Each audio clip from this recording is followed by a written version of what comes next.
Hey Mustangs, in this video we're going to be taking a look at stem cells and GMOs. So for this one, I'm going to ask that you take notes on page 157. So page 157, you're going to write down notes for stem cells and GMOs. So let's go ahead and take a look at stem cells first. So with stem cells, we already learned about stem cells earlier in the year. These are cells that have the potential to become any type of cell in the body because they don't have specific DNA instructions or genes turned on or off that would cause them to become a specific type of cell, which we call cell differentiation or specialization.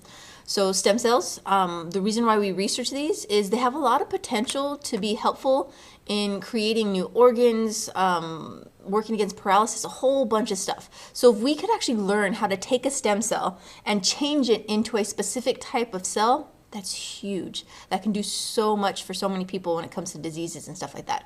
So the current reality is we use stem cells to help ease symptoms of certain diseases and also some gene disorders. So remember, gene disorders, that's where a gene's messed up, you make a protein wrong, and you have some sort of gene disorder, genetic disease of some kind.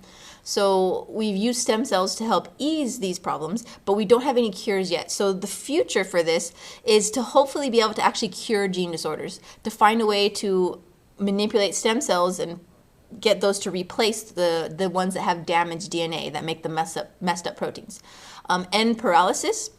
So people that become paralyzed, let's say from the neck down or the waist down, what happens is their neurons get messed up. So they're cells, right? Neurons are cells, and they don't duplicate. They're not like skin cells where you get a cut and they get replaced very quickly. With neurons, they don't do that. So once they're damaged and destroyed, there's nothing to replace them. So with stem cell research, the hope is to learn how to turn stem cells into neurons.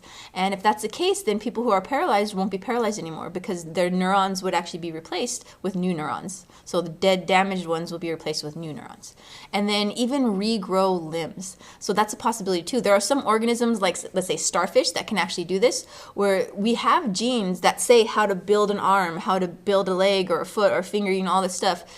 If we could figure out how to manipulate stem cells in order to be able to do that, people who get in an accident, people in wars, stuff like that, we would actually be able to regenerate the whole body part that they have lost. And so that's the hope for the future when it comes to stem cells. Finally, we have GMOs. GMOs are highly controversial, and one of the biggest reasons for that is because of a company called Monsanto, and they're kind of like the bad guys. So Monsanto, they're like the thugs basically. They go through and at least that's what the reports say. And they have basically kind of bullied farmers that don't want to sell their products and stuff. So they've basically given GMOs a bad name. But for me personally, and again, take what I share with you, look up research if you're interested in this. But for me personally, I think GMOs have a really good potential for the future if they're not manhandled and basically manipulated the way certain companies are doing it right now. So the current reality is we've actually inserted genes. So a GMO, let me say what it stands for first, it stands for genetically modified organism. So that's the GMO, genetically modified organism. And it's an organism that has DNA that's not theirs inserted into it.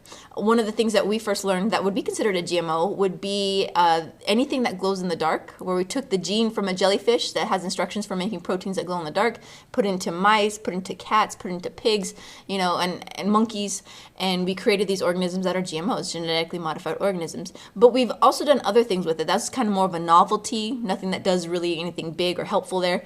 And we look at what we've done with food. So we've inserted genes into food that include animals and plants that have caused them to grow bigger, to last longer, to not spoil as quickly, and even produce their own pesticides or herbicides. So pesticides where an insect comes along and it actually kills the insect by eating it or being on it, or even herbicides that kill weeds, so that way weeds don't grow around it. So that's currently what we do with GMOs. In the future, scientists are hoping to genetically engineer plants and animals so that we can have all of the essential vitamins and nutrients that we need from eating only certain types of food.